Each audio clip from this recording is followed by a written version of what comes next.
자, 통합과학 개념 지질시대에 대한 내용 정리하겠습니다. 자, 보시면 자, 화석이라는 건 결국 지질시대에 살았던 동식물, 유해나 흔적이 퇴적암 속에 남아있는 애들을 화석이라고 이야기하는 거죠. 그래서 화석을 이용해서 알 수 있는 것들 혹은 화석이 무엇이냐, 일반적으로 교재에는 이제 두 가지 구성인 거죠. 하나는 이전부터 1만 년 전까지 혹은 이전부터 현재까지로 이제 바라보는 책의 관점 두 개가 있다라는 걸 일단 이해하시고, 뭐 가끔 내신에서 한번 물어볼 때가 있는데 일단은 그냥 현재까지라고 바라보는 게 맞습니다. 자, 화석의 이용, 지질 시대를 뭐 할 수 있고 구분할 수 있겠죠. 그리고 땅이 만들어진 시기 자체를 확인할 수 있고요. 반면에 당시의 환경 자체를 확인하거나 혹은 수륙 분포 확인 가능하다.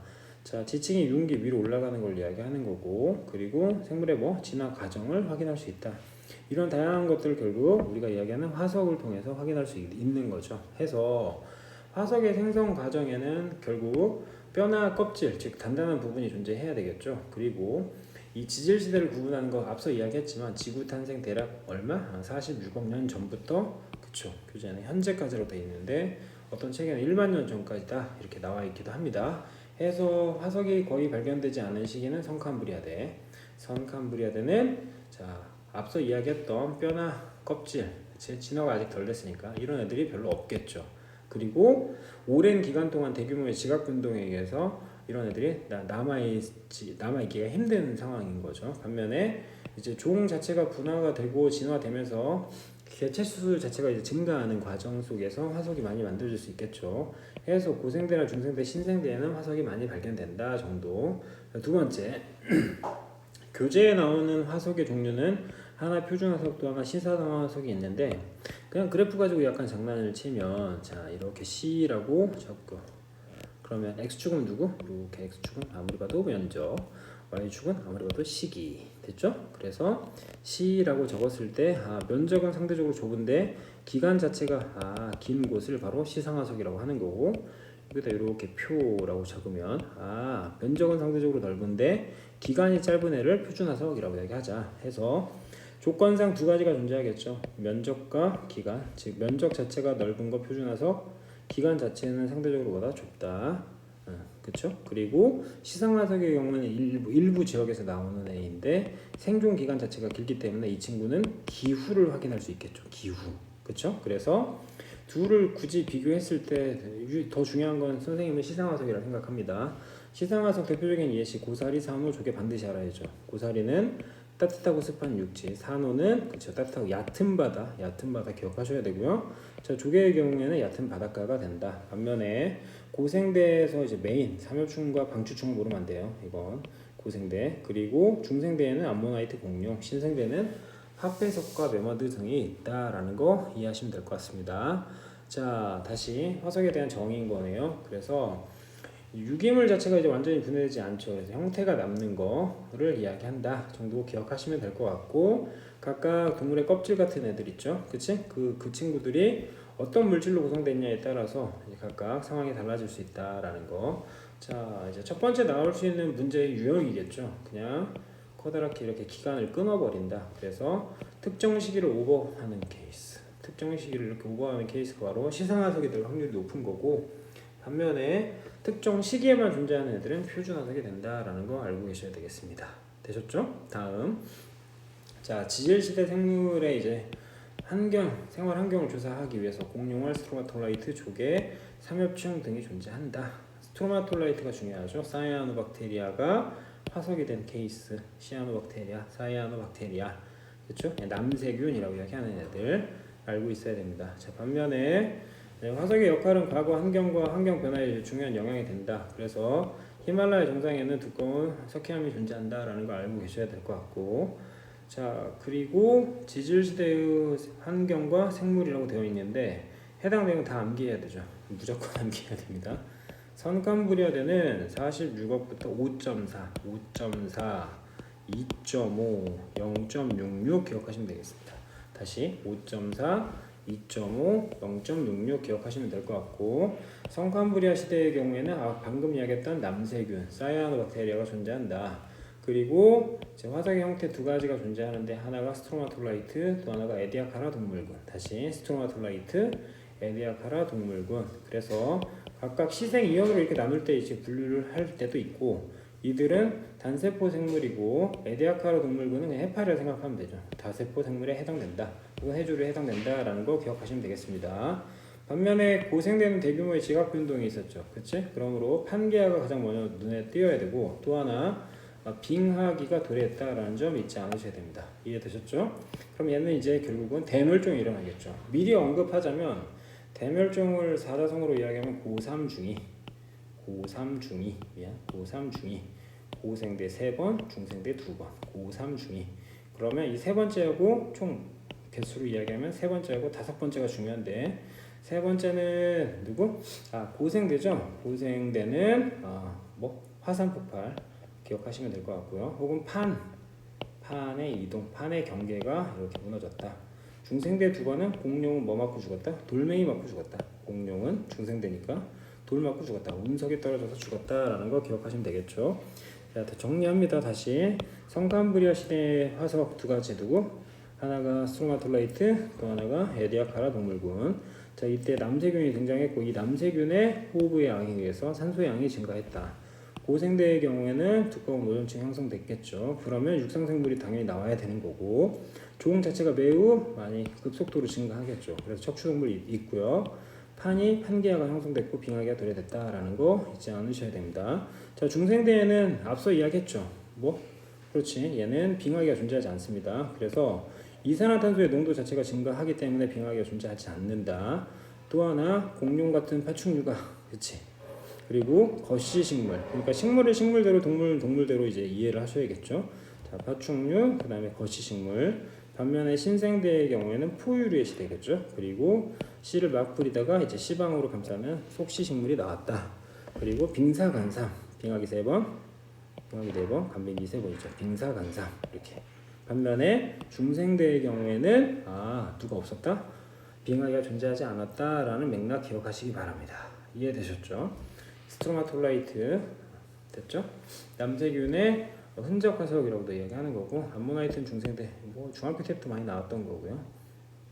성캄브리아 시대에 대해서 이야기를 할 건데, 화석이 거의 발견되지 않은 시기인 거죠. 왜? 개체수가 적고 단단한 부분이 없죠. 그래서 화석으로 보존이 힘든 거고, 남아있다 할지라도 그렇죠. 풍화 침식에 의해서 결국은 화석 자체가 남기가 힘든 조건이다. 그래서 두 가지의 케이스, 하나 스트로마톨라이트, 또 하나 에디아카라 동물군이 존재하는데, 이 스트로마톨라이트를 우리는 그렇지 남세균이라고 그냥 보면 됩니다. 이해되셨죠? G1이 아직은 아니니까. 에디아카라 동물군의 경우에는 결국 그렇지 단단한 껍질이 없다. 그래서 다세포 생물군이다라는 거 이해하셔야 될 것 같고요. 각각의 그림이 이렇게 나와 있습니다. 그래서 아까 이온으로 나온다고 그랬죠. 시생이온과 원생이온이 존재하는데, 시생이온의 경우에는 산소가 거의 없는 거고요. 반면에 원생이온의 경우엔 광합성에 의해서 산소 농도가 점진적으로 증가하는 케이스를 이야기하는 거죠. 그렇죠? 산소로 구분할 줄 알아야 됩니다. 되셨죠? 그래서 각각의 기체, 대기 중에 있는 기체를 확인한 건데, A양은 변함이 없으니까 누가 돼? 질소가 될 거고, 이산화탄소 감소하면서 당연히 그렇지 산소의 양이 증가했겠죠. 그럼 이 산소가 결국은 오존을 만들 거고, 오존에 의해서 자외선이 차단이 되니까 육상생물이, 그렇지 뿅뿅뿅 육상생물이 파충류 포유류의 시대가 이제 번성하게 된다. 이해되셨죠? 이 교재 보시고 학교 선생님이 이야기하신 내용을 기준으로 정리하시기 바랍니다. 그래서 이연이 있는데 시생이온, 원생이온, 성캄브리아를 이렇게 나누기도 하고요. 반면에 이제 그 이후에는 현생이온을 고생대, 중생대, 신생대라고 얘기한다. 그럼 이때 굳이 되게 중요한 게 어디냐? 제 개인적인 의견을 이야기합니다. 실룰 이야기. 육상생물이 했기 때문에? 출현했기 때문에. 쥐라기. 영화니까. 그건 아니죠. 파충류 거시식물인 거고. 자, 그리고 석탄기 되게 중요하죠. 석탄기. 양서류가 번성했다. 이 정도 기억하시기 바라고요. 에디아카라 동물군은 다세포, 스트로마톨라이트는 단세포였다. 그래서 두 이온을 합쳐서 우리는 뭐라고? 성캄브리아대라고 이야기하는 거죠. 자, 반면에 중간 단계 생물, 대표적인 시조새와 소철 고사리가 있죠. 이것과 저것을 연결하는 중간 단계 친구. 그래서 이 친구는 파충류와 조류의 이제 중간 단계로서 조류는 결국은 누구? 파충류로 진화했다라는 이런 내용을 전달한다. 반면에 식물은 이제 양치 식물에서 종자 식물로 마찬가지 뭐였다? 진화했음을 확인해 주는 게 바로 소철 고사리가 된다. 자, 세 번째 대멸종에 해당됩니다. 대멸종 역시 뭐 내용은 쉽습니다. 앞서 이야기했던 게 뭐 이런 애들, 그렇죠? 이야기했을 거고 이런 애들. 그래서 그냥 단순히 수치화하자면 4.5, 2.5, 그 다음에 0.66을 일단 기억하셔야 됩니다. 고생대 말 대규모 지각 변동이 있어서 판계하에 있었죠. 빙하 발달, 그 다음에 중생대 말 이거는 세 번째 거고 얘는 다섯 번째가 되겠죠. 그래서 고생대 3번, 중생대 주번, 사자성어, 고3 중이 기억하시면 되고요. 소행성이 충돌했기 때문에 중생대에 무엇이 일어났다? 그렇지, 대멸종이 일어났다. 그런데 대멸종의 내용을 이제 쭉 확인하다가 이제 가장 중요한 내용 혹은 아이들이 가장 많이 틀리는 건 바로 얘입니다. 두둥. 세 번째와 다섯 번째가 가장 중요합니다. 세 번째와 다섯 번째 끊어서 위쪽은 고생대, 여기는 중생대가 되겠죠.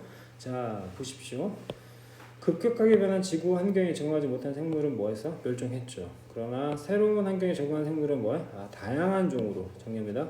다양한 종으로 진화했다. 즉 생물의 다양성이 증가하는 계기가 됐다라는 게 되게 신박한 거죠. 이해되셨습니까? 생물의 다양성이 증가하는 계기. 대멸종 이후에 새로운 환경에 적응하기 위해서. 그래서 기후의 변화 원인은 빙하 확장이나 화산 폭발, 지구와 같으니까 이렇다라는 거 보시면 될 것 같고, 되셨죠? 중생대는 온난했다 그랬죠. 빙하기가 존재하지 않았다. 지질시대 여러 번 빙하기가 있었지만 중생대는 상대적으로 온난했다. 부피 팽창했다라는 거 기억하시면 될 것 같고, 이런 내용 이제 추가적으로 정리하시되, 다음 그치, 산소가 확대돼, 광합성 세균, 여기 요 산소 파트에 대해서 좀 집중을 하시기 바랍니다. 대기 중에 산소 농도가 증가하면서 더 이상 화학 진화를 통해서 세포가 출현할 수 없게 되었다라는 포인트 이해되셨죠? 그리고 생물의 다양성, 진화의 방향에 대해서 기억하셔야죠. 척추동물, 동물의 경우에는 어류, 양서류, 파충류, 조류 포유류의 시조사 때문인 거고, 그리고 식물의 경우에 해조류, 양치, 거시, 속시식물, 그러니까 얘는 종자가 되겠죠. 이해되셨죠? 고생대는 이렇게 중생대, 신생대로 끊을 줄 알아야 되는 거고, 대륙 이동했는데 자, 지구와 원 내용을 보면 판은 원래 분리되어 있다가 하나가 됐다가 다시 분리됩니다. 다시 분리되어 있다가 하나가 됐다가 다시 분리되고 또다시 얘네가 합쳐지는 거죠. 즉 나누어졌다가 합쳐졌다, 나누어졌다 합쳐지는 주기성을 갖는다. 그래서 그 중에 한 구간인 누구? 판게아를 우리는 알고 있다 정도 기억하시면 되겠죠.